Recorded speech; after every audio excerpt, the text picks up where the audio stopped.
ముందు వీడియోలో సుప్రతీ వర్మ తన కుమార్తెను పిలిపించి, అమ్మా, నీ భర్తను తెల్లవారేసరికల్లా మన శత్రువులను నాశనం చేయమని చెప్పు అన్నాడు. ఆమె అదే సంగతి సాలెవాడికి చెప్పింది. సాలెవాడు కూడా నాశనం చేస్తానని మాటిచ్చాడు. మాట ఇచ్చిన వెంటనే సాలెవాడు బాధలో మునిగిపోయాడు. తాను ఏం చేయాలి? గరుడ వాహనం మీద తానెక్కడికైనా పారిపోవచ్చు, కానీ తన ప్రియురాలు తనకు దక్కదు. విక్రమసేనుడు తన మామను చంపి సుదర్శన్ను ఎత్తుకుపోయి పెళ్లి చేసుకుంటాడు. యుద్ధం చేస్తే తాను చావడం తప్పదు. ప్రియురాలి దూరం వల్ల కూడా తనకు చావే కలుగుతుంది. ఎలాగో చావు తప్పదు అన్నప్పుడు ధైర్యంగా చావటమే మంచి ఆలోచన. తాను నారాయణమూర్తి వేషంలో యుద్ధానికి పోతే శత్రువు భయపడి బెదిరి పారిపోవచ్చు.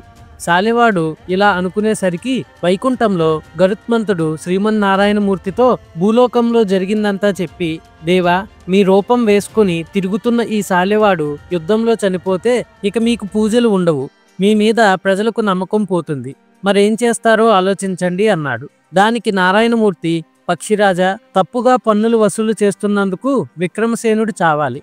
అంతేకాదు, వాడు నా భక్తులైన రాజు వంశాన్ని నాశనం చేయాలని చూస్తున్నాడు. నేను సాలెవాడిలోకి ప్రవేశించి వాడి చక్రంలో ఉంటాను అన్నాడు. తర్వాత ఏం జరిగిందో తెలుసుకునే ముందు కంటెంట్ నచ్చినట్టయితే లైక్, షేర్ అండ్ కామెంట్ చేయడానికి ట్రై చేయండి. ఇప్పటి వరకు మన ఛానల్ని సబ్స్క్రైబ్ చేసుకోకపోతే తప్పకుండా సబ్స్క్రైబ్ చేసుకోండి. Thank you for your support.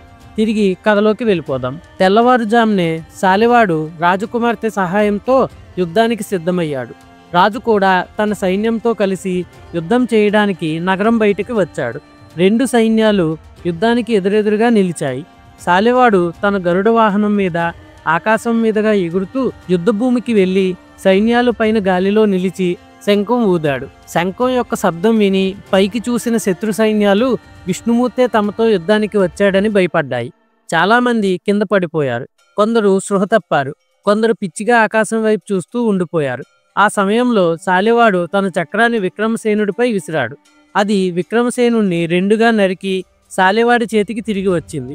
అతనితో ఉన్న రాజులందరూ సాలెవాడు ముందు పూర్తిగా వంగి మమ్మల్ని కాపాడమని అడిగారు. ఇక నుంచి మీరు సుప్రతీ వర్మకు లోబడి ఉండండి అన్నాడు సాలెవాడు.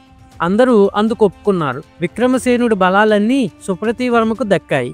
తర్వాత సాలెవాడు శాశ్వతంగా రాజకుమార్తెతో అన్ని సుఖాలు అనుభవించాడు. దమనకం చెప్పిన సాలెవిష్ణువు కథ విని కరటకం, సరే, నీకు అంత నమ్మకం ఉంది కాబట్టి పింగళకం దగ్గరికి వెళ్ళి నీ తెలివి పనిచేస్తుందో లేదో చూడు, విజయం నీదే అన్నాడు. దమనకం పింగళకం దగ్గరికి వెళ్ళి నమస్కరించి పింగళకం అనుమతితో కూర్చుంది. నన్ను ఇన్నాళ్ళు చూడ్డానికి రాలేదేం అని పింగళకం అడిగింది. రాజుగారి మంచి కోసమే ఒక చాలా ముఖ్యమైన విషయం చెప్పడానికి ఇలా వచ్చాను.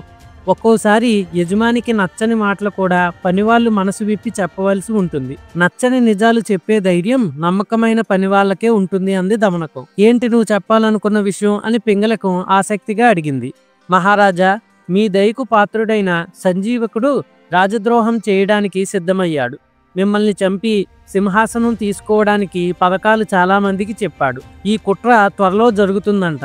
తరతరాలుగా మీ సేవ చేస్తున్నా కాబట్టి మిమ్మల్ని హెచ్చరించడానికి వచ్చాను అంది దమనకం. ఈ వార్త విని పింగళకం భయపడింది. అది గమనించిన దమనకం, మహారాజా, కదిలిన పంటిని తీసేయాలి, రోగాన్ని మొదట్లోనే నాశనం చేయాలి, శత్రువుగా మారిన వాడిని చంపేయాలి, పాలన అంతా ఈ ఎద్దుకు అప్పగించి మీరు పెద్ద కష్టాల్లో పడ్డారు అంది.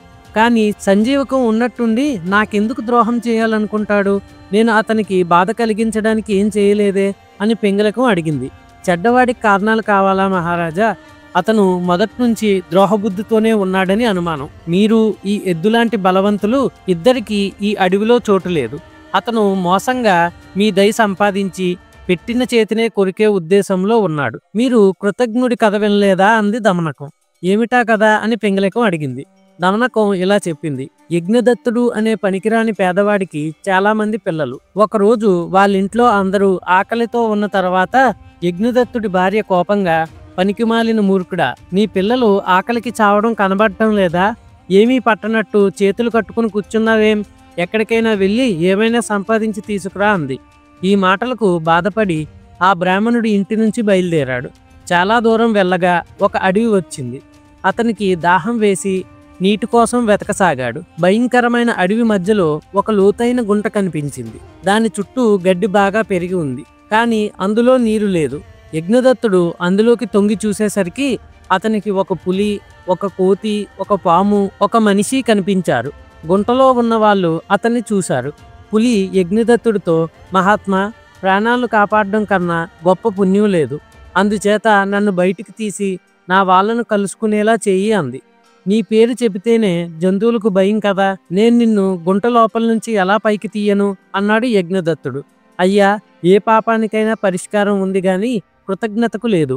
నా గురించి నువ్వు భయపడవలసిన పని లేదు. ప్రాణాపాయ స్థితిలో ఉన్న నన్ను దయతో పైకి తీయంది పులి. ప్రాణాలు కాపాడే ప్రయత్నంలో ప్రాణం పోయినా పుణ్యమే కదా అనుకొని బ్రాహ్మణుడు అడవి తీగలను బలమైన తాడుగా చేసి దాని సహాయంతో పులిని పైకి లాగాడు. అయ్యా, నన్ను కూడా పైకి లాగు అని కోతి బతిమాలింది. పాము కూడా అలాగే కోరింది. బ్రాహ్మణుడు ఆ రెండింటిని గుంట నుంచి పైకి లాగాడు. తర్వాత ఏం జరిగిందో నెక్స్ట్ వీడియోలో తెలుసుకుందాం. Stay tuned.